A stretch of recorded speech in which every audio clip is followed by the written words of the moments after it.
The chamber of the Galactic Council glittered like a cathedral built for gods. Arches of crystalline alloy rose into a dome that shimmered with captured starlight.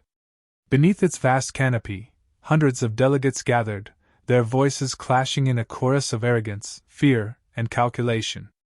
Commander Elias Rourke stood alone at the human delegation's platform, hands clasped neatly behind his back. Compared to the ornate thrones of the elder species, the human dais was understated, polished steel, dark wood accents, functional. Almost primitive, some would say. To Elias, it was enough. Arch-strategist Valcor Thren's voice carried above the noise, sharp as a blade dragged across stone. The reptilian strategist rose from his seat, scales gleaming in shades of burnished bronze, his vertical pupils narrowing on the lone human. "Humans are afraid of war," Valcor declared, his fangs flashing as laughter rippled through the chamber. "They tremble at conflict, hiding behind words and trade agreements. Leave them to their ledgers and their songs. Better warriors will bear the weight." The chorus of alien laughter was brutal and unrestrained. Amphibian delegates slapped their webbed hands against the railing. Insected envoys clicked mandibles in mocking rhythm. Elias didn't flinch. He let the laughter echo, let the insult hang in the air long enough for the chamber to grow comfortable in its derision. Then he stepped forward, his voice calm, level, and unmistakably human. "You are mistaken." The chamber quieted slightly, the sudden steadiness in his tone dissonant against the jeers. Elias's dark eyes found Valcor's. "We are not afraid of war," he said. His words carried no threat, no raised volume, only the weight of certainty. "We remember it. We remember it too well." For a moment, silence spread like cracks across glass. Then the laughter resumed, though not as freely as before. Valcor's smirk faltered, just enough to be noticed, before he masked it with a hiss. The session adjourned an hour later, but the taste of mockery lingered in the air. Delegates clustered in circles of whispers and sideways glances. Humanity remained the Council's curiosity, tolerated but dismissed, a species of fragile bones and fragile nerves, unsuited for the grim calculus of war. Elias returned to the human embassy through corridors lined with alien banners. The human sector, by contrast, was quiet, utilitarian. No gilded insignias or glowing murals, only clean surfaces, efficient lighting, and the faint hum of recycled air. Inside the command office, his aides were waiting. Lieutenant Aria Vega, barely 30, slammed her datapad onto the table. "Afraid of war," she spat. "They mock us in open session. They think we're children." Elias removed his coat and hung it neatly, unhurried. "They think what we allow them to think." "Sir, with respect," Aria pressed. "How long do we let them paint us as cowards? Every insult weakens our standing. Sooner or later someone will test it." "They already are," Elias said. He tapped the datapad she'd abandoned. The holographic display flickered on, showing a border map, the crimson expansions of the KAR-SH Dominion pushing against Council space. "The KAR-SH raids aren't probing strikes. They're systematic. Valcor knows it. He wants to bait us into desperation." Another aide, an older diplomat named Marcus Ilhan, folded his hands. "And we just sit in silence?" "We stay silent," Elias corrected. "Because the alternative is far worse. The galaxy believes we are pacifists. Better they laugh at us than glimpse the truth too soon."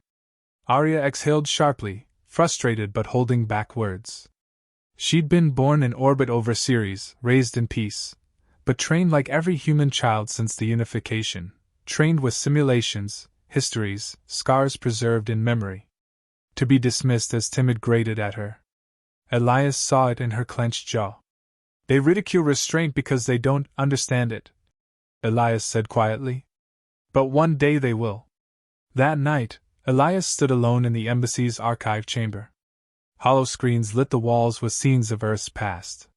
The Battle of Verdun, mud and blood, endless trenches under choking smoke. Hiroshima, a city consumed in a white flash. The orbital sieges, shattered habitats drifting silent above Mars. The last great Terran war, for centuries past, that had nearly extinguished the species it was meant to unite. Humanity had survived. Barely. Out of the ashes came the Unification Treaty, one government, one military, one vow, never again to unleash such destruction without necessity. That promise had been honored meticulously. The fleets had grown in silence, hidden in shadow, masked behind the image of traitors and builders. Humanity chose peace, but never forgot how to wage war. Elias let the images fade, the room returning to darkness. He whispered to the ghosts of history, not sure if he was reassuring them or himself. "We fear war," he said softly, "because we know what it makes of us." The next morning, words swept through the spire like fire through dry grass. The Car-SH Dominion had crossed deeper into Council space. Entire outposts were gone, burned to slag. Refugee ships staggered in with hulls scarred, crews broken. The Council convened in emergency. Valcor thundered for mobilization, demanding fleets, weapons, sacrifice. He spoke of glory, of proving strength. He turned, inevitably, toward Elias. "And the humans?" Valcor's voice dripped venom. "What will they bring? Or will they hide again, trembling behind their walls?" Elias stood calm as ever. "We will continue supplying logistics and aid." Valcor's tail lashed the floor. "Logistics? While the galaxy burns?" Elias's eyes met his. "We will fight when the war comes to us. Until then, we watch." A storm of voices filled the chamber, scorn, anger, disbelief. But Elias remained still, letting the tide wash over him. The insult of cowardice was nothing compared to the price of revealing too much, too soon. Later, as Elias walked back through the human sector, his communicator buzzed. A secure message, Priority 1. He opened it with a thumbprint. The contents made his blood run cold. Car-SH fleet sighted. Vector, Sol System. Estimated arrival, 3 weeks. For the first time in years, Elias felt the full weight of inevitability pressing on his shoulders. The war would come. Not at the edges of Council space, but at Earth's doorstep. And when it did, the galaxy would finally see. He closed the message, his expression unreadable as ever. His aides approached, curious at the look in his eyes. "What is it, Commander?" Arya asked. Elias straightened, already composed. "It begins." He didn't need to say more. The council chamber had lost its arrogance. Fear had taken its place. Reports flooded the holoscreens suspended above the delegates. Burning colonies, shattered fleets, transmissions of desperation cut short by static. The Car-SH Dominion advanced like a storm front, methodical and merciless. Valcor Thren stood taller than ever, voice booming across the chamber. "You see?" he roared. "The weak are crushed. The hesitant are devoured. We must strike with everything we have. This is the hour of strength." Many delegates cheered, though their voices wavered. Others cowered in silence. And then, predictably, Valcor's gaze fell on Elias Rourke. "And you, human," he sneered, tail thrashing against the marble floor. "What will your kind contribute? Will you hide again behind supply lines while braver races bleed?" Elias rose slowly, composed as always. "Humanity will continue to provide logistics, medicine, and reconstruction support." The chamber erupted. Accusations flew like daggers. "Cowards! Parasites! Dead weight!" Valcor's grin widened. "Pathetic! You proved my point." Elias let them rage. When the uproar thinned, he spoke with steady clarity. "We will fight when the war reaches us. Until then, we watch." Outside the chamber, in the privacy of the human embassy, his aides gathered. Arya Vega paced like a caged animal. "They want us humiliated," she snapped. "They want us broken before the war even touches Earth." Marcus Ilhan adjusted his spectacles. "And they believe we are exactly as they say. That is their mistake." Elias said nothing. He poured himself a glass of water, took a slow sip, and set it down with deliberate calm. "The Car-SH advances faster than Valcor admits," he finally said. "Entire fleets wiped from the board. The Council's bravado won't hold much longer. Then we reveal ourselves, Arya urged. Show them what we've prepared. Show them we're not weak. Elias shook his head. Not yet. Once we reveal our hand, it cannot be taken back. Every species here will either fear us or seek to use us. Until the moment demands it, silence is our shield. The moment arrived sooner than anyone expected. 3 weeks later, a transmission arrived. Unencrypted, arrogant, deliberate. HFY Fleet Command. Vector, Sol System. Estimated incursion, 72 hours. The council chamber descended into chaos. Delegates howled and wailed. Some demanded mobilization to defend Earth, others scoffed that the humans deserved their fate. Valcor smiled with venomous satisfaction. At last, the cowards are tested. Let us see how long their trembling pacifism survives. All eyes turned to Elias. He stood with the same quiet presence, hands folded behind his back. Humanity requests observer rights for this battle, he said. The chamber fell into stunned silence. Observer rights? Hissed an avian delegate, feathers bristling. You mean to watch your own destruction? Elias inclined his head. We intend to let history speak for itself. Valcor laughed until his scaled shoulders shook. Then so be it. The humans wish to perish in dignity. Let the galaxy witness their end. Far from the spire, in the cold dark of Sol, preparations began. The veil was lifted. Orbital shipyards long disguised as civilian infrastructure roared to life. Docking platforms on Luna unfolded like steel petals, revealing carriers hidden beneath their shells. Mars's subterranean foundries released swarms of drones into the skies. Deep within the asteroid belt, enormous mass drivers powered up, their barrels aimed at invisible coordinates plotted decades in advance. On Earth, cities remained calm. Children went to school, workers filled their shifts, the public assured that humanity's diplomats had matters well in hand. Only in hidden bunkers and secure command centers did the truth pulse across encrypted channels. Elias's voice carried through every transmission. We will not broadcast threats. We will not posture. We will prepare. Arya Vega stood on the bridge of the UNS Resolute, one of the newly revealed carriers stationed near Titan. Rows of crew members worked in near silence, movements precise, trained for this day since birth. She watched as stealth destroyers undocked, vanishing into the void. Railgun platforms extended their spines, magnetic fields humming with restrained fury. The fleet assembled not in chaos but in perfect, synchronized order. She turned to her commanding officer. They have no idea, do they? Commander Yates allowed a rare smile. No. And they will never forget once they see. Back on Velos Prime, Valcor paced in anticipation as battle feeds flickered to life. Council observers were already en route to Sol, eager to witness humanity's fall. Delegates whispered of annihilation, of Earth burning under Dominion fire. Elias stood apart, silent as stone.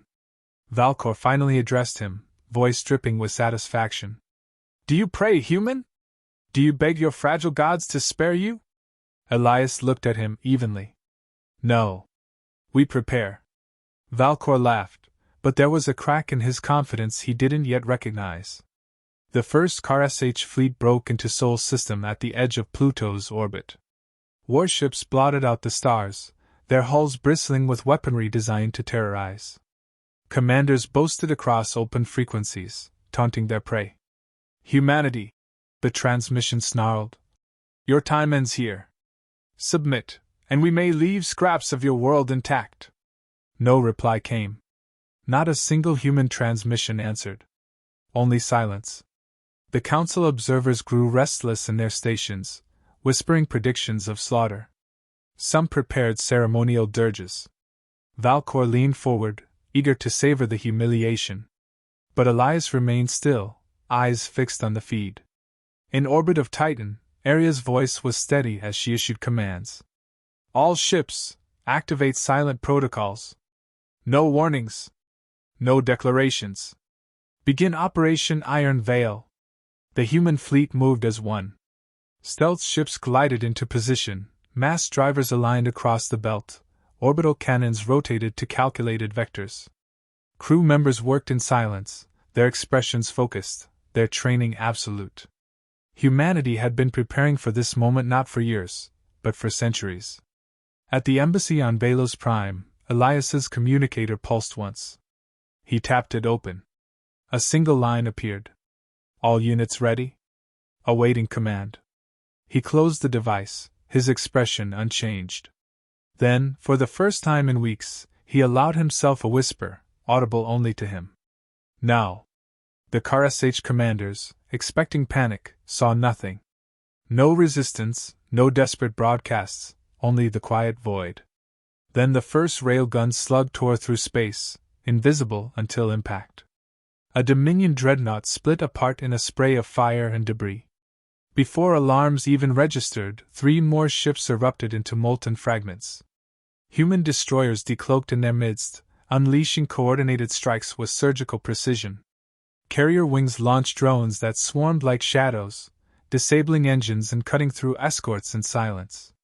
The observers gasped in disbelief. Valkor's grin froze on his face. And Elias, still as ever, finally spoke. You wanted us to fight. Watch closely. You will not enjoy the lesson. The first Dominion dreadnought broke apart in a silent blossom of fire, fragments scattering across the void like embers from a dying forge. A heartbeat later, 3 more ships followed, gutted by invisible slugs traveling at a fraction of light speed. The KRSH armada staggered. Their formation faltered, commanders scrambling for explanations. They had expected surrender, not annihilation. From their hidden vantage, Council observers stared in disbelief. Impossible, whispered an avian delegate, feathers flaring. Humans don't have this kind of fleet. No one answered. In orbit of Titan, Arya Vega's voice was calm, precise. Targets Alpha through Delta neutralized. Phase 2, engage secondary line.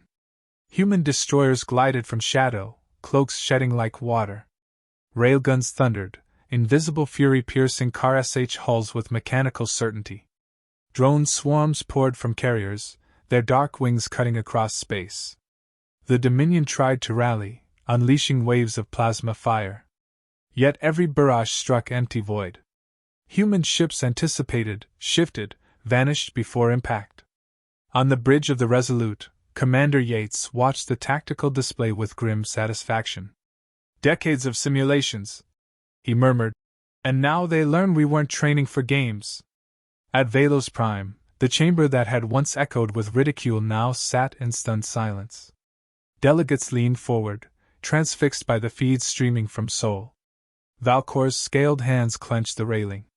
His smug confidence was gone, replaced by raw disbelief. This is deception, he hissed. Illusions. Trickery. Elias Rourke stood with the same composure, as always. No illusion, strategist. You called us cowards. Watch carefully, and learn why we choose silence. Valkor turned, eyes burning. You've hidden fleets in violation of Council law. You've deceived us all. Elias's gaze didn't waver. We obeyed the letter of every treaty. Nothing forbade us from preparing to defend ourselves.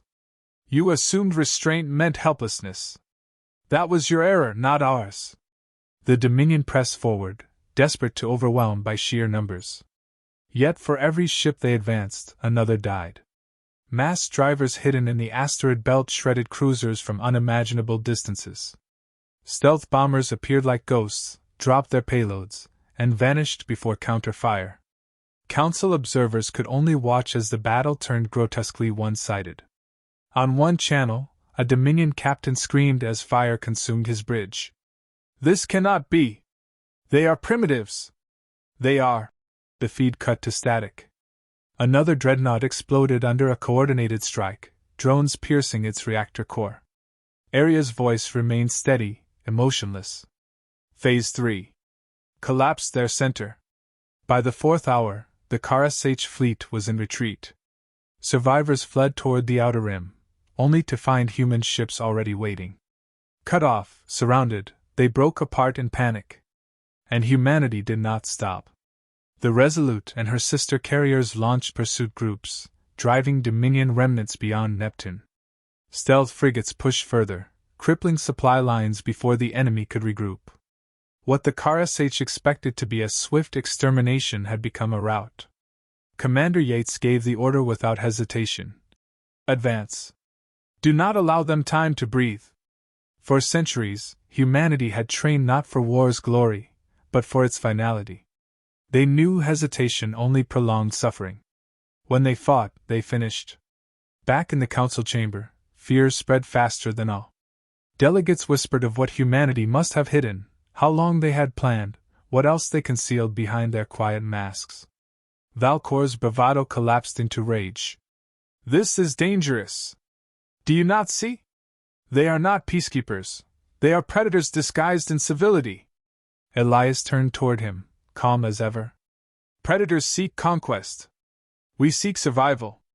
That difference matters. You've deceived us all, Valkor roared.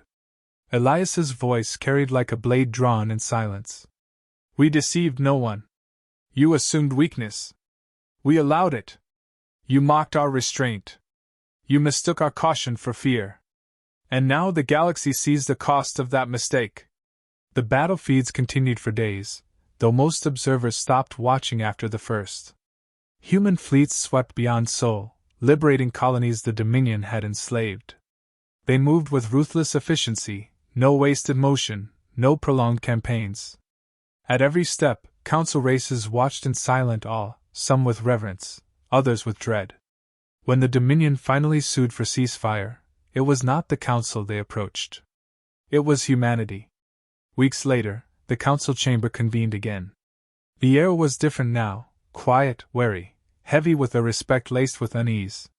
Elias entered, his uniform immaculate, his expression unchanged. All eyes followed him, the man they had mocked only months ago. Valkor stood, desperate to salvage dignity. This proves only that humans are duplicitous.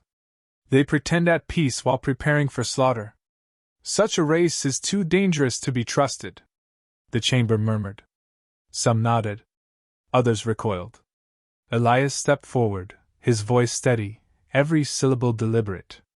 You misunderstand us. We are afraid of war.